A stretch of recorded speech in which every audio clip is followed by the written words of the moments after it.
3 tahun. Salah ulang.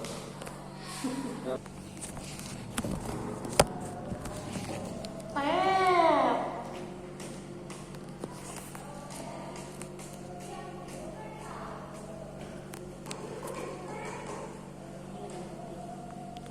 Kan ini miliarder.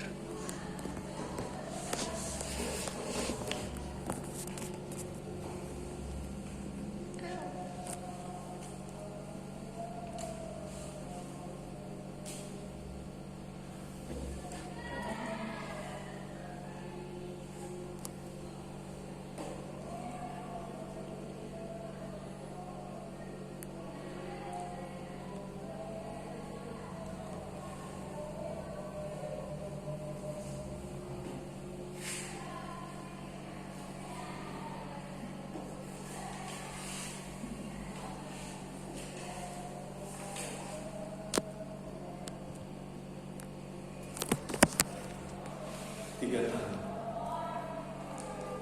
Terasa baru minggu kemarin rasanya. Perasaan dan semua ingatan semasih ada suami tersimpan dan tertinggal seperti bunga yang selalu membawa ingatan kepada Allah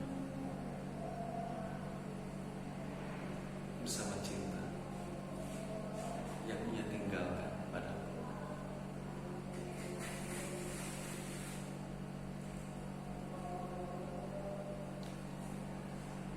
itu. Tanpa kami rencanakan, kami bertemu di kantin Pak Abdul. Saat itu semua tempat duduk penuh, menyisakan sepasang tempat duduk yang saling berhadapan. Mau tidak mau, kami harus duduk dan makan berseberangan. Untungnya kami sudah lama kenal, jadi tidak terlalu merasa sakit. Kami pun asik menikmati menu yang kebetulan satu, yaitu mie ayam. Kami pun asik menikmati menu yang kebetulan sama, yaitu mie ayam, sambil mengobrol ngalor ngidul membahas banyak.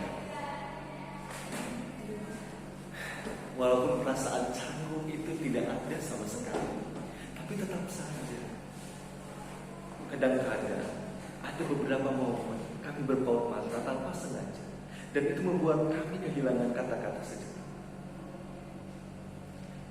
Setelah makan dan membayar, aku datang ke perpustakaan untuk mencari referensi tugas makalah, lalu berpisah dengan almarhum yang saat itu masih aku panggil Lukman, yang merupakan sapaan akar. Namun lucunya, kami bertemu kembali di perpustakaan, dan saat itu dia sedang menyusun buku-buku di lorong sejarah. Aku yang kebetulan melihatnya duluan, lalu menyapa, "Lukman, kok bisa ketemu lagi di sini? Lagi ngapain kamu?" Kataku sambil mendekatkan langkah pada. Ia tersenyum dan menjawab,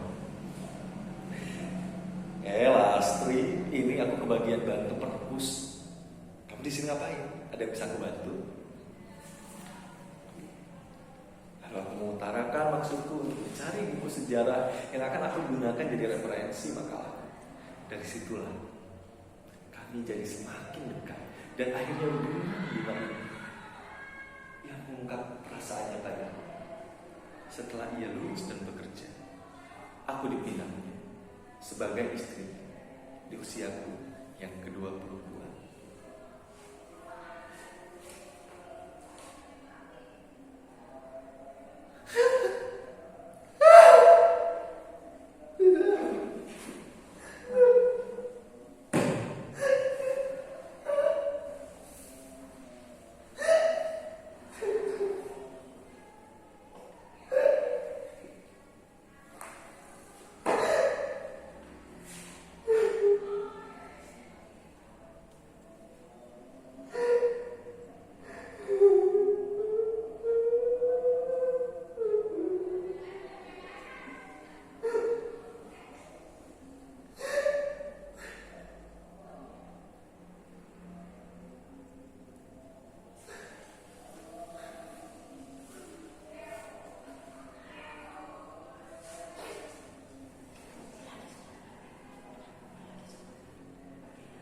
3 tahun aku merasakan kebahagiaan sebagai seorang istri. Aku harus dihadapkan pada takdir pahit yang pada suamiku harus berpulang, dan aku menjadi seorang janda di usia muda, merasakan kehilangan yang paling memilukan. Sakit hati. Aku tak terima.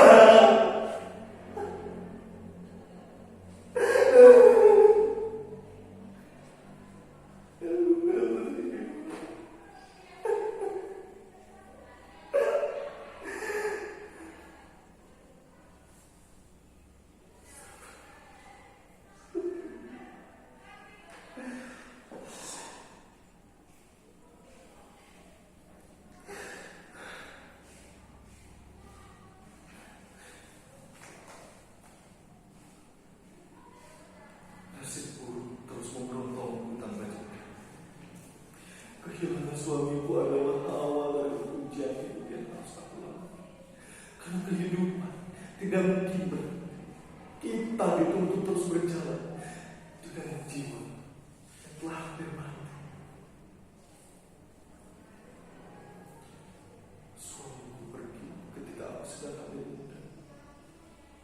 Dan itu artinya aku harus mulai mencari uang sendiri untuk menyambung hidup. Beberapa bulan berlalu.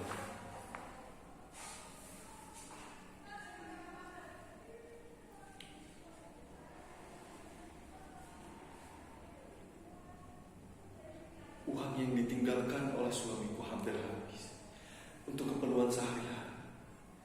Pintu ke pintu aku datangi untuk menawarkan diri bekerja, tapi selalu penolakan yang aku terima.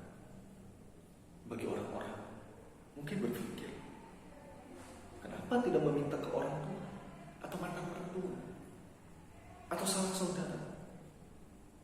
Tentunya mereka hanya bisa berkomentar, tapi aku yang paling tahu situasinya.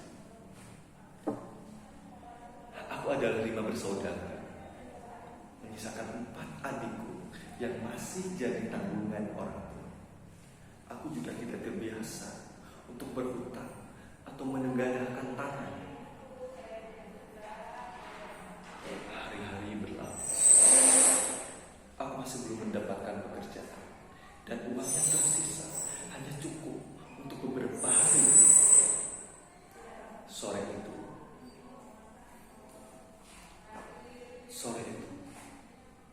aku berjalan dengan tubuh yang lemas dan menahan rasa sakit di perutku. Aku hendak ke depan untuk membeli nasi dan obat, dan pandangan semakin meningkat. Aku merasa tubuhku jatuh begitu saja. Tapi sayang saja, aku mendengar seseorang memanggil namaku, lalu ia bergegas untuk memapahku. Ia adalah perempuan. Sambil setengah sadar, aku dipapahnya menuju rumah yang kebetulan hanya beberapa langkah.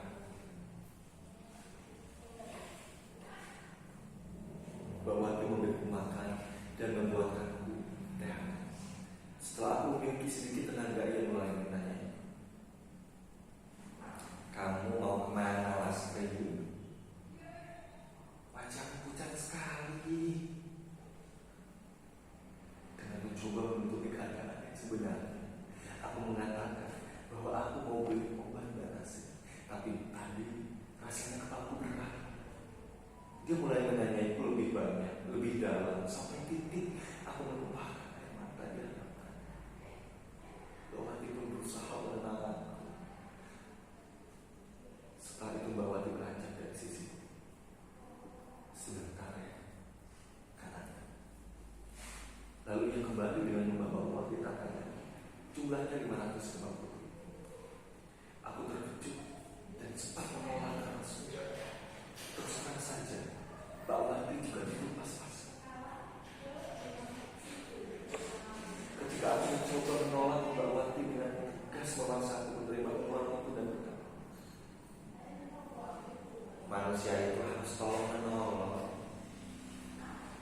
Kami gak bisa hidup sendirian di dunia ini. Hanya karena saya juga miskin, bukan berarti saya tidak bisa menolong orang. Aku merasa betapa dengan membawa luka ini sendirian, ternyata menjadikanku sebagai orang yang egois dan semakin individualistis. Setelah aku berpamitan pada Mbak Wati, aku gunakan uang itu untuk berjualan keripik pisang dan peyek kacang tanah yang aku pelajari dari ibu. Aku mulai berjualan dengan berkeliling dan aku dititipkan ke warung-warung. Awalnya tentu sulit, tapi aku tidak menyerah. Bahkan tak jarang sehari tidak laku sama sekali. Tapi aku tidak putus asa. Aku terus belajar dan mencoba berbagai cara agar daganganku laku. 3 bulan berlalu, baru daganganku dikenal oleh banyak orang. Dan tentunya aku mulai menempeli produk daganganku yang kuberi nama Lawa Snack 550. Lawa ini singkatan dari namaku, yaitu Lastri dan Mbak Wati. Lawa. Dan 550 adalah uang yang aku pinjam sebesar 550.000 dari Mbak Wati.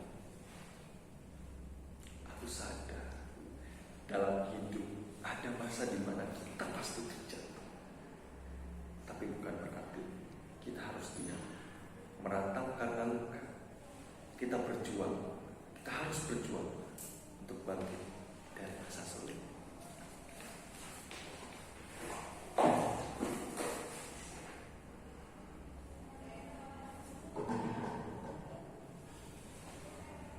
Halo, Pak Abdul.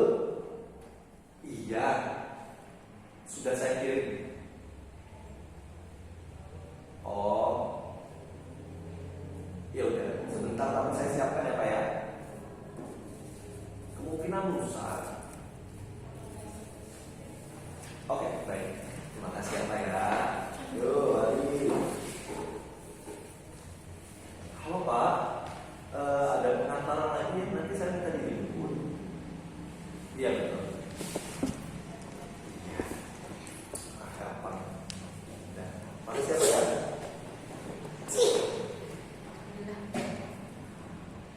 Udah.